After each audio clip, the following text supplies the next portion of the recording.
Alors, aujourd'hui, on va découvrir une nouvelle façon de manger un aliment. On va manger avec nos 5 sens. Parce que oui, on peut utiliser nos 5 sens quand on mange. Et quand on est attentif, on peut accueillir tous les signaux que nos sens vont envoyer à notre cerveau. Donc, on va prendre le temps de découvrir un aliment avec nos mains, avec nos yeux, avec notre nez, avec notre bouche évidemment, et même avec nos oreilles.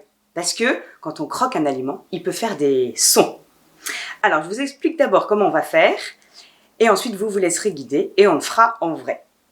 Alors, il y a 5 grands principes. Vous écoutez bien. On est tout oui. Alors, on fait silence. Parce que pour pouvoir écouter tout ce que nos sens vont nous dire, il faut être en silence. Ça va être dur quand même. Oui. Alors, si tu penses à quelque chose, Benoît, tu le gardes dans la tête et ensuite, on en parlera à la fin. D'accord ? Ensuite, on ferme les yeux pour ne pas se laisser déconcentrer par d'autres trucs. Deuxième règle. Ensuite, on reste bien installé sur sa chaise pour que le corps soit complètement disponible, parce que si on bouge tout le temps, on ne peut pas être attentif à nos 5 sens. 4e règle. On essaye de goûter, mais on n'est pas obligé. Nous, on va vous aider à faire connaissance avec les végétaux, parce que plus on connaît, plus on a envie de goûter. Mais pour ceux qui sont trop inquiets de mettre l'aliment dans la bouche, il n'y a pas de souci.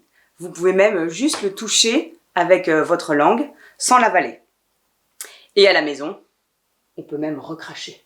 Ah. Bon, proprement, hein. Proprement. Tu ne fais pas... Non, comme les goûteurs de vin. Exactement. Très classe. Et 5e principe, on a le droit de ne pas aimer. D'accord ?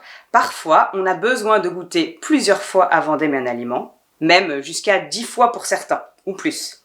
Donc, si vous savez que vous n'aimez pas l'aliment que vous allez manger, il n'y a pas de souci.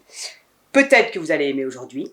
Et si vous n'aimez pas aujourd'hui, il n'y a pas de souci. Peut-être que vous allez aimer la prochaine fois. Il faut toujours réessayer. Alors, on y va ? C'est parti. C'est parti.